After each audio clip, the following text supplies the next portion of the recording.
요한계시록 제1장. 예수 그리스도의 계시라. 이는 하나님이 그에게 주사 반드시 속히 일어날 일들을 그 종들에게 보이시려고 그의 천사를 그 종 요한에게 보내어 알게 하신 것이라. 요한은 하나님의 말씀과 예수 그리스도의 증거, 곧 자기가 본 것을 다 증언하였느니라. 이 예언의 말씀을 읽는 자와 듣는 자와 그 가운데 기록한 것을 지키는 자는 복이 있나니 때가 가까움이라. 요한은 아시아에 있는 7교회에 편지하노니 이제도 계시고 전에도 계셨고 장차 오실 이와 그의 보좌 앞에 있는 7 영과 또 충성된 증인으로 죽은 자들 가운데서 먼저 나시고 땅의 임금들의 머리가 되신 예수 그리스도로 말미암아 은혜와 평강이 너희에게 있기를 원하노라. 우리를 사랑하사 그의 피로 우리 죄에서 우리를 해방하시고 그의 아버지 하나님을 위하여 우리를 나라와 제사장으로 삼으신 그에게 영광과 능력이 세세토록 있기를 원하노라. 아멘. 볼지어다, 그가 구름을 타고 오시리라. 각 사람의 눈이 그를 보겠고 그를 찌른 자들도 볼 것이요 땅에 있는 모든 족속이 그로 말미암아 애곡하리니 그러하리라. 아멘. 주 하나님이 이르시되 나는 알파와 오메가라. 이제도 있고 전에도 있었고 장차 올 자요 전능한 자라. 나 요한은 너희 형제요 예수의 환난과 나라와 참음에 동참하는 자라. 하나님의 말씀과 예수를 증언하였으므로 말미암아 밤모라 하는 섬에 있었더니 주의 날에 내가 성령에 감동되어 내 뒤에서 나는 나팔 소리 같은 큰 음성을 들으니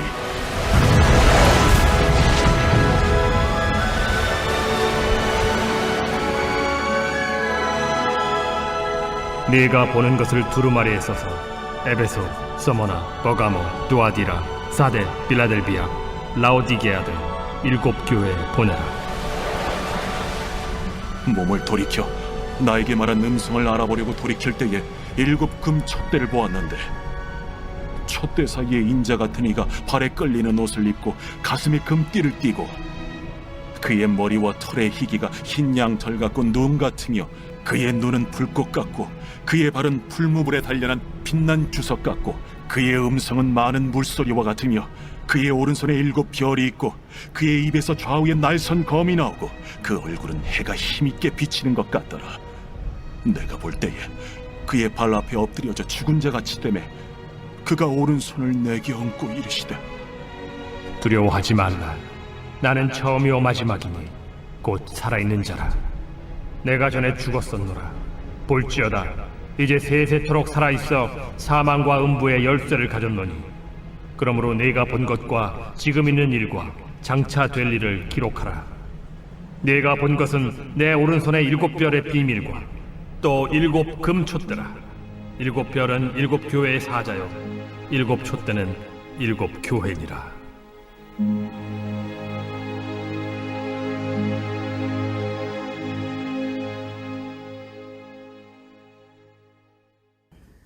간혹 영화를 보다 보면 그 슬픈 영화의 마음이 많이 빼앗길 때가 있습니다. 그 슬픈 영화들을 보고 있노라면 저 영화 속 주인공의 슬픔은 과연 언제 끝날까? 그 힘든 이야기는 과연 어떻게 결말이 날까? 그런 궁금함을 가지고 안타까움을 마음을 가지고 가슴 졸이며 영화를 보다가 그 영화의 맨 마지막 장면에 이르게 되면 해피엔딩으로 끝날 때 그 영화 속 이야기가 마음의 즐거움이 되고 또 기쁨이 됩니다.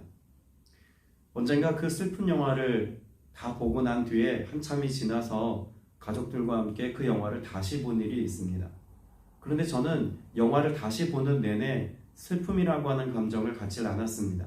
이유는 무엇을 알기 때문이냐면 그 결말에 해피엔딩으로 끝날 것을 잘 알고 있기 때문에 그렇습니다. 성경에 기록되어져 있는 복음의 메시지도 어떤 점에서 우리에게 동일한 정서를 전달하고 있다고 생각합니다.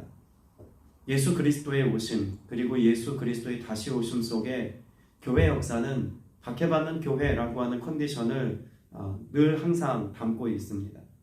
신약 성경의 대부분이 박해받는 교회에 관한 말씀의 내용들이라고 해도 과언이 아니죠. 그런데 박해받고 있는 성도들에게 있어서 소망이 되는 메시지가 있다면 무엇일까요? 지금이 끝이 아니라는 것입니다. 그리고 끝에는 어떤 일들이 일어날지를 미리 계시하시고 보여주시고 알려주신다면 당시 교회 성도들에게 이것은 무엇이 되겠습니까? 소망이 되고 오늘을 감당할 만한 힘이 된다는 것을 우리는 짐작해 볼 수가 있습니다. 그런 점에서 요한계시록은 당시 교회 시대를 살아가고 있는 많은 초대교회 성도들에게 어떤 메시지를 전달하기 위해서 주어진 말씀이라고 볼 수 있을까요? 소망의 말씀입니다. 여러분, 요한계시록의 말씀을 우리가 읽기에 좀 난해하다 혹은 두렵다 라고 하는 정서를 가지고 요한계시록의 말씀을 대면하는 분들이 있습니다. 그러나 이 시대를 살아가는 저와 여러분이 그 어느 때보다 가까이 하고 또 읽고 묵상하고 알아야 될 말씀이 있다면 저는 요한계시록의 말씀이라고 봅니다. 여러분, 요한계시록은 사도 요한이 썼습니다. 당시 도미티안이라고 하는 로마의 황제가 AD 90년에서 95년 사이에 스스로를 신이라고 정의 내리던 때에 그런 황제 숭배 사상이 만연해 있던 시대였습니다. 그 중에서도 그리스도인들은 도미티안 황제에게 눈에 가시 같았습니다. 왜냐하면 스스로를 신이라고 이야기하는데 이것을 거부하고 받아들이지 않는 사람들이 그리스도인들이었기 때문에 그렇습니다. 그런데 그 정도라면 당시 교회 공동체의 가장 큰 어른이라고 말할 수 있고 영적인 거장이자 위대한 사도라고 불리워지는 마지막 남은 사도 그 요한에 대하여서 도미티안 황제가 할 수 있는 가장 극단적인 선택은 뭐였을까요? 죽이는 일 아닙니까? 순교가 그렇게 일반적이지 않은 때도 아니었습니다. 그런데 아이러니하게도 도미티안 황제는 사도 요한을 순교자의 자리에 데려다 놓은 것이 아니라 죽인 것이 아니라 무엇합니까? 반모섬으로 유배를 보냅니다. 지금의 때에도 배를 타고 그 반모섬까지 가자 그러면 육지에서 배 타고 한 3시간 정도 가야 되는 먼 거리에 있는 섬입니다. 무엇을 위해서 도미티안 황제는 사도 요한을 반모섬에 유배를 보낸 것일까요? 당시 교회 성도들로 하여금 무력하게 만들기 위해서 그를 반모섬에 보낸 겁니다. 예수 그리스도의 제자라고 불리워지는 사도 요한, 교회의 수장이라고 불리워지는 사도 요한을 반모섬에 보내면서 그가 할 이야기가 있었던 것입니다. 보아라, 예수님의 제자라고 말하는 저 요한이 내 힘에 굴복하여서 저렇게 반모섬에 무기력하게 매여 있는 것을 너희가 보지 않느냐? 너희도 나에게 굴복하고 나를 경배하라 라고 하는 빌미를 만들기 위해서 그렇게 무기력하게 만들고 스스로를 높이기 위해서 반모섬에 유배를 보낸 것입니다. 실제로 그럴 만한 정황이기도 했습니다. 그럴 만한 충분한 이유가 되기도 했습니다. 그런데 성경이, 특별히 요한계시록이 우리에게 들려주는 역사의 반전 스토리는 무엇입니까? 그 반모섬에서 요한은 무력해지지 않았다는 것입니다. 반모섬에서 사도 요한은 자신의 인생과 사역을 뒤돌아보며 후회하고 그 인생의 삶에 지금 내 모습을 초라하게 여기며 지금 반모섬에 있는 게 아니라는 이야기를 들려주고 있습니다. 특별히 요한계시록의 말씀은 다른 예언자들의 그런 상황과 좀 다르게 쓰여져 있습니다. 사실 예언서와 묵시문학은 좀 차이가 있죠. 그걸 설명할 필요는 없겠습니다만 오늘 묵시문학의 형태로 기록되어져 있는 요한계시록은 다른 예언자들이 하나님의 말씀을 귀로 듣고 그것을 기록하여서 전달하는 형태의 말씀으로만 기록된 것이 아닙니다. 구약의 여러 예언자들은 하나님의 말씀을 귀로만 들었지만 오늘 요한의 경우는 귀로 듣기만 한 것이 아니라 무엇하였습니까? 눈으로 보았습니다. 그러니까 본 걸 기록한 것이고 본 것을 여러 성도들이 회람하여 읽을 수 있도록, 그래서 위로의 메시지가 될 수 있도록 기록한 내용이라는 겁니다. 그래서 우리가 읽지 않았습니다만 12절 말씀에도 보면 돌아서서 보니라고 말씀하고 있죠. 또 19절에도 보면 너는 내가 본 것과 지금 일들과 그 다음에 일어난 일들을 기록하라 라고 말합니다. 20절에도 내가 본 내 오른손에 7별과 라고 말씀하고 있죠. 그러니까 지금 요한계시록의 말씀은 다 무엇을 기초로 지금 쓰여진 내용입니까? 요한이 본 것입니다. 여러분, 이것이 중요한 것은요, 사도 요한이 보았기 때문에 그 본 것을 기록하는 과정 가운데서 그림으로 그려내듯이 표현되어져 있기 때문에 우리가 보기에 난해하거나 또 우리가 읽기에 어려운 구절들이 있는 것처럼 보입니다. 그런데 중요한 것은 당시 교회 성도들에게 묘사되어져 있는 요한계시록의 모든 표현들은 다 구약에 등장하는 내용들을 기반으로 하고 있다는 것을 주목해 봐야 합니다. 그러니까 교회 성도들, 당시 초대교회 성도들이 읽기에는 하나도 어렵지 않은 내용이었고, 그것이 그들에게는 어떤 메시지로 다가오는지 그들은 잘 알고 있었다는 이야기입니다. 그래야 위로가 되지 않겠습니까? 요한계시록의 말씀은 어려운 내용을 포함하고 있지만 초대교회 성도들에게 잘 알려질 수 있는 내용으로 기록된 것처럼 오늘을 살아가는 저와 여러분도 조금만 이해하고 들여다보면 그 말씀을 통해서 위로와 소망을 얻을 수 있다는 것입니다. 특별히 10절 말씀에 보면 주님의 날에 내가 성령에 사로잡혀 내 뒤에 나팔 소리처럼 울리는 큰 음성을 들었다고 말합니다. 여러분, 여기 주님의 날은 언제 맞이한 주님의 날입니까? 그가 반모섬에서 맞이한 주님의 날입니다. 그가 반모섬에 있을 때 주님을 눈으로 보았고 주님의 음성을 들었고 주님이 보게 하신 것들을 경험하면서 그것이 절망의 자리가 아니라 모든 것을 할 수 없는 무력함의 자리가 아니라 도리어 하나님이 하실 일들을 기대하는 소망의 자리로 바뀌는 역사가 그날에 임하였다고 기록하고 있는 것입니다. 그리고 더 놀라운 것은 그날에 내가 성령에 사로잡혀 내 뒤에서 나팔 소리처럼 울리는 큰 주님의 음성을 들었다고 말합니다. 여러분, 모두가 절망의 자리라고 말하는 그곳, 세상이 절망에 빠뜨리기 위하여 파놓은 함정 같은 그 반모섬에서 요한은 도리어 성령으로 충만했고 성령으로 충만하였기에 그가 주님의 음성을 듣고 교회 성도들에게 도리어 위로의 메시지를 전달하기 위하여 그가 본 것을 기록한 것입니다. 여러분, 우리도 오늘을 살아가면서 세상에 파놓은 함정에 빠진 것처럼 혹은 우리 인생의 모든 것이 낙이 없는 것처럼 우리 인생의 외로움과 절망과 힘겨움의 자리에 오늘 서 있는 분들이 있을지도 모르겠습니다. 그러나 기억하십시오. 그 절망의 자리, 소망 없다고 여기는 자리, 인생의 낙과 행복을 빼앗겼다고 생각했던 그때가 도리어 주님을 깊이 만날 수 있는 은혜의 때이고 은혜의 자리라는 것입니다. 그리고 그때의 주님의 은혜를 사모하여서 주님을 바라보고 주님의 음성을 듣고자 하면 여전히 주님은 오늘도 말씀하시고 보게 하시고 듣게 하시는 주님이십니다. 무엇을 위해서요? 절망에 빠지고 인생의 진정한 기쁨과 행복을 알지 못한 채 살아가는 우리로 하여금 무엇이 행복의 길인지 무엇이 소망의 삶인지 알게 하시기 위하여 지금도 말씀하시고 역사하시는 하나님이시라는 것입니다. 오늘 저와 여러분도 그렇게 주님의 음성을 듣게 되시길 축복합니다. 자, 그러면 소망의 말씀을 전하려고 했던 요한은 무엇으로 소망의 메시지를 전달하고 있을까요? 오늘 그 세 가지를 함께 생각해 보기를 원합니다. 첫째, 소망이 되는 근거는 한번 따라서 고백합시다. 예수가 그리스도시다. 여러분, 이것이 소망의 메시지입니다. 여러분, 우리에게는 이 땅의 역사를 끝내고 주님이 다시 오시면 새 하늘과 새 땅, 주님께서 우리에게 약속하신 그 놀라우신 하나님의 날에 하나님의 나라가 이 땅 가운데 온전히 임하게 되는 은혜의 때가 있다는 것을 요한계시록은 말씀합니다. 여러분, 그러자면 무엇이 전제되어야 할까요? 주님이 다시 오신다 라고 하는 이 사실은 무엇을 기반으로 해야만 가능한 이야기입니까? 예수 그리스도께서 이미 오셨다입니다. 그러니까 예수님의 초림이 있어야 예수님의 재림이 있는 것이죠. 그러면 단지 예수님께서 장차 오실 것이다 라고 하는 메시지만 요한계시록은 전하고 있는 것이 아니라 이미 우리의 구원자 되신 예수 그리스도는 육신을 입고 이 땅에 오셨다 라고 하는 사실이 더 강조되는 것이 요한계시록의 메시지라는 것입니다.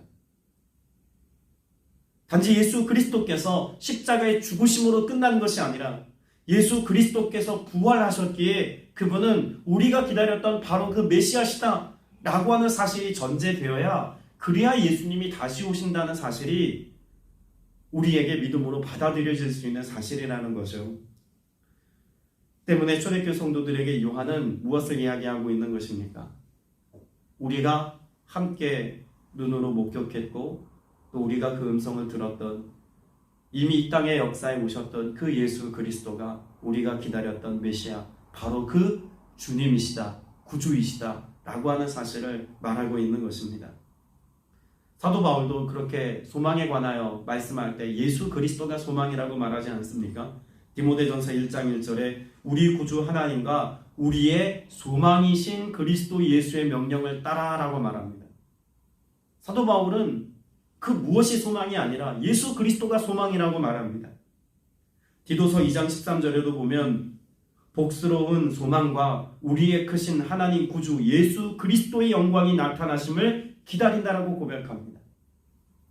디도 역시도 무엇을 고백합니까? 우리의 소망은 오직 예수 그리스도라고 하는 고백을 잊지 않았습니다. 베드로 사도 역시도 마찬가지입니다. 베드로전서 1장 3절에 우리 주 예수 그리스도의 아버지 하나님을 찬송하리로다. 그의 많으신 긍휼대로 예수 그리스도를 죽은 자 가운데서 부활하심으로 말미암아 우리를 거듭나게 하사 산 소망이 있게 하시며 라고 말합니다. 우리의 살아있는 소망 누구입니까? 예수 그리스도시다 라고 말하고 있는 것입니다. 여러분 한 절을 더 볼 텐데요. 사도행전 1장 11절 말씀을 보면 예수 그리스도께서 부활하실 때 무엇을 말씀하셨습니까? 이르되 갈릴리 사람들아 어찌하여 서서 하늘을 쳐다보느냐? 너희 가운데서 하늘로 올리신 이 예수는 하늘로 가심을 본 그대로 오리라 하셨느니라. 여러분 천사를 통해서 초대교회 성도들에게 들려진 예수 그리스도의 다시 오심은 예수 그리스도의 죽음으로 절망하고 있고 또 예수 그리스도께서 이 땅에 행하신 일의 마지막인 것처럼 느끼며 절망했던 성도들에게 소망이 되었습니다. 주님이 다시 오신다. 오늘 여러분에게도 그 어떤 삶의 정황 가운데 있다 할지라도 우리의 삶의 소망은 오직 예수께 있음을 고백하는 믿음의 고백이 회복될 수 있기를 축복합니다. 여러분 우리의 소망의 시작은 무엇으로부터 시작입니까? 사실 예수 그리스도의 십자가로부터 출발하는 것입니다. 그래서 오늘 11장 4절 말씀에도 보면 5절입니다. 5절에도 보면 신실한 증인이시오 죽은 사람들의 첫 열매이시며 라고 말씀하는 구절이 있습니다. 여러분 예수 그리스도께서는 십자가에서 죽으셨습니다. 여러분 이것이 소망의 시작입니다. 예수 그리스도께서 죽으심으로 무엇이 이루어졌습니까? 우리의 죄의 문제를 대신 담당하시고 청산하셨습니다. 모든 빚을 탕감하셨습니다. 그리고 예수님 무엇 하십니까? 부활의 첫 열매가 되셨다고 말합니다. 이것이 소망의 시작이라는 것입니다.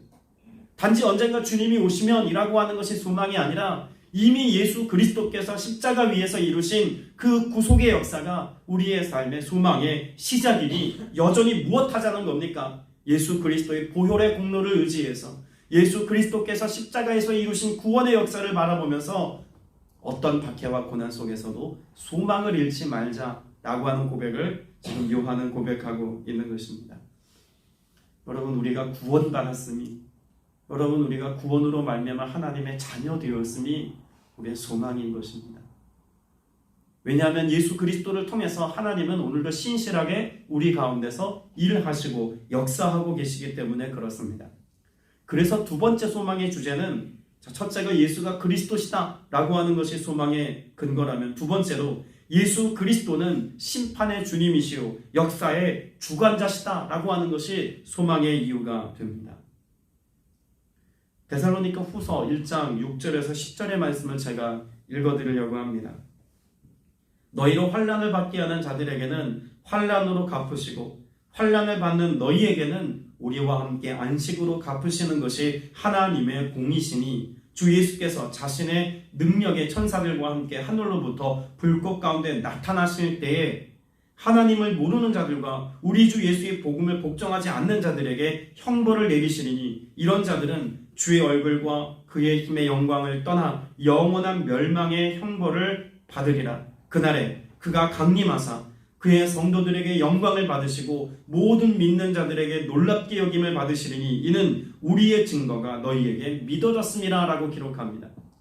여러분 가장 힘들었던 것 당시 초대교회 성도들이 감당하기 어려웠던 눈으로 목격하는 현상이 무엇이었을까요?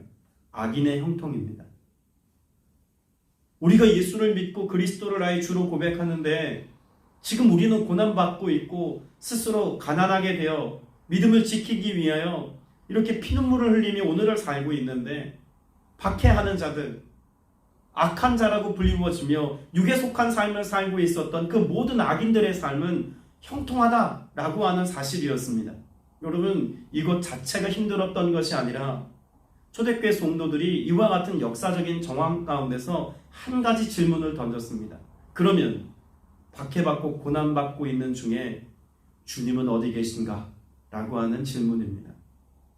우리는 고난받고 눈물을 흘리고 힘들고 죽어가고 있는데 주님은 어디 계신가? 자, 그런데요, 두 가지 사실을 오늘 본문에서 대답하고 있습니다. 자, 8절 말씀에 보면 이렇게 고백하죠. 지금도 계시고 전에도 계셨고 앞으로 오실 전능하신 주 하나님께서 나는 알파요 오메가다 하고 말씀하신다. 자, 그러면 이 질문을 던지고 있는 초대교회 성도들에게 주님이 뭐라고 말씀하고 계신 겁니까? 지금 내가 여기 있다라고 말씀하고 계신 겁니다. 여러분, 이것이 소망인 것입니다. 그리고 알파요 오메가다 라고 말씀하시는 것은 이 모든 역사의 시작과 끝을 하나님이 붙들고 계시고 주관하고 계시다는 것이 이들에게는 위로와 소망의 메시지가 된다는 이야기입니다. 당장에는 로마의 황제가 대단한 정치적인 권력과 힘을 가지고 세상을 호령하는 것처럼 보이지만, 역사의 시작은 하나님으로 말미암아 시작되었고 하나님이신 예수 그리스도로 말미암아 이 땅의 역사는 마침표를 찍게 될 것이다. 그러니 역사의 주인 되신, 역사의 주권자 되신 예수 그리스도를 주로 고백하는 너희의 삶은 역사의 모든 것이 마치는 그날 주님을 영광스럽게 할 만한 사람들로 인정되어질 것이고, 너희는 그 예수 그리스도를 높이는 믿음의 사람으로 주님과 함께 더불어 있을 것이다. 지금도 계시고 영원히 함께 하실 예수 그리스도가 너희의 주님인 것을 여전히 믿고 살아가라라고 하는 메시지를 전하고 있는 것입니다. 여러분, 우린 예수 그리스도를 전능자다라고 고백합니다. 예수 그리스도가 전능자시다. 여러분, 이 고백이 신약성경에 총 10번 등장합니다. 예수님은 전능자시다. 그런데 그 중에 9번이 요한계시록에 기록된 말씀입니다. 여러분, 왜 예수 그리스도를 전능자라고 고백할 수밖에 없었을까요? 고난받고 있는 교회 성도들에게 예수님은 어디 계신가? 라고 하는 질문만큼이나 예수님은 무력하신가? 라고 하는 것에 대한 질문이 있었습니다. 그러나 오늘 사도 요한은 우리에게 들려주고 있죠. 우리의 삶의 역사의 주권자 되시며 장차 오실 예수 그리스도, 그 주님은 여기 계시고 전능자로 우리와 함께 계시니 그 여전히 그 주님께 소망을 두고 오늘을 살아가라라고 말씀하고 있는 것입니다. 주님의 여기 계심을 더 명확하게 보여주는 구절이 있다면 여러분, 그것은 교회와 같이 지금 여겨지는 그 촛대 사이를 예수님께서 지나고 계시다, 오고 가신다라고 하는 말씀의 내용을 통해서 알 수가 있습니다. 12절 말씀에 보면 금촛대가 있다는 것을 말씀하고 있지 않습니까? 13절에 보면 그 촛대 가운데 누가 있습니까? 인자와 같은 분이 계셨다라고 말씀하고 있습니다. 이것은 무엇을 의미하고 있는 것입니까? 박해받는 교회, 지금 소아시아 7교회를 비롯하여서 박해받는 모든 교회들 가운데 주님이 거기 계신다라고 하는 사실을 말씀하고 있는 것입니다. 16절에서도 20절에서도 주님의 여기 계심을 계속해서 강조하고 있는 것이죠. 우리의 소망은 어디에 있습니까? 그래서 마지막 세 번째 소망의 근거는 교회를 다스리시는 분, 교회 가운데 계시는 분이 성령이시다라고 하는 사실로 우리는 소망을 가질 수 있다는 것입니다. 여러분, 요한계시록 2장 말씀을 보면 더 강조되는 내용이 있죠. 귀 있는 자는 성령이 교회들에게 하시는 말씀을 들을지어다. 여러분, 그것은 지금 무엇을 말씀하고 있는 것입니까? 교회 공동체 안에 성령으로 임하여 계시고, 그렇게 성령으로 임하여진 예수 그리스도의 영이 오늘도 지금도 여기에 살고 있는 나에게 말씀하신다는 것을 전제하고 있는 것입니다. 주님은 오늘도 여러분에게 말씀하시는 주님이시고 더불어 우리의 삶에 위로가 되시고 소망이 되시는 주님이십니다. 당시 초대교회는 규모를 갖춘 교회들도 있었지만 대부분 오이코스, 가정교회였습니다. 여러분, 이 오이코스라고 불리워지는 가정교회는 눈에 보기에는 정말 보잘것없는 작은 공동체였지만 이 오이코스가 건강한 교회들로 성장하여서 결국 로마를 뒤집어 놓았고 세계 역사의 판도를 바꿔 놓았다는 것을 우리는 잘 알고 있습니다. 여러분, 가정교회가 세상을 바꾼 겁니다. 그 작은 공동체가 세상을 뒤집어 놓을 만한 능력을 발휘했습니다. 누가 역사했기 때문에 그렇습니까? 교회 안에 성령께서 말씀하셨고, 교회 안에 성령께서 여전히 일하고 계시고, 성령께서 그 하시고자 하시는 모든 것들을 완성하셨기에 가능한 일이었다는 것입니다. 오늘날의 역사, 여러분 개인의 삶의 역사도 마찬가지입니다. 내 삶이 연약해진 것 같고 무력해진 것 같고 때로는 초라하게 느껴지는 어떤 때에도 성령께서 내 안에 임재해 계셔서 나로 하여금 보게 하시고 듣게 하시고 알게 하신 것들로 나아가 주님의 일들을 나타내면 오늘도 주님은 여러분을 통해서 그 무력함을 깨고 나아간 여러분을 통해서 하나님 나라의 위대한 일들을 이루어 가실 것이라고 분명히 말씀하고 있습니다. 스스로를 무력한 자로 여기지 않게 되시기를 바랍니다. 복음 안에서, 예수 그리스도 안에서, 교회 공동체 안에서 오늘 또 여러분에게 주어진 사명을 발견할 수 있기를 바랍니다. 오늘 또 여러분에게 말씀하시는 주님의 음성을 들을 수 있기를 바랍니다. 그리고 거기에 반응하셔서 소망의 고백을 가지고 이 땅 가운데 행하실 주님의 소망의 일들을 선포하고 고백하며 증언할 수 있는 저와 여러분 다 되시기를 주님의 이름으로 축복합니다. 기도드리겠습니다. 은혜가 풍성하신 아버지 하나님, 요한계시록의 처음 말씀을 함께 상고하고 또 나누게 하심에 감사드립니다. 역사의 주관자 되신 예수 그리스도, 우리의 삶의 시작과 끝을 주관하시는 예수 그리스도, 주님께 우리의 삶의 소망을 두고 오늘을 살게 하여 주옵소서. 그리스도의 영이신 다른 보혜사 성령께서 내 안에, 교회 안에 여전히 함께 계시고 권능으로 역사하심을 믿습니다. 이 땅 가운데서 소망을 잃어버린 자처럼 무력하게 살아가지 않게 하시고 오직 주와 함께 믿음의 담대함과 부유함을 가지고 나아가 하나님의 이름을 영화롭게 하며 주님의 뜻을 이루며 살아가는 복된 하나님의 권속들 다 되게 하여 주옵소서. 성령께서 친히 오늘도 우리로 보게 하시고 듣게 하신 것들을 경험하게 하실 것을 믿습니다. 오늘 우리 가운데 임재하시고 하나님의 영으로 역사하여 주옵소서. 간구하는 모든 기도의 제목에 응답의 열매 맺게 하여 주옵소서. 살아계신 우리 구주 예수 그리스도 이름으로 간절히 기도드렸사옵나이다. 아멘.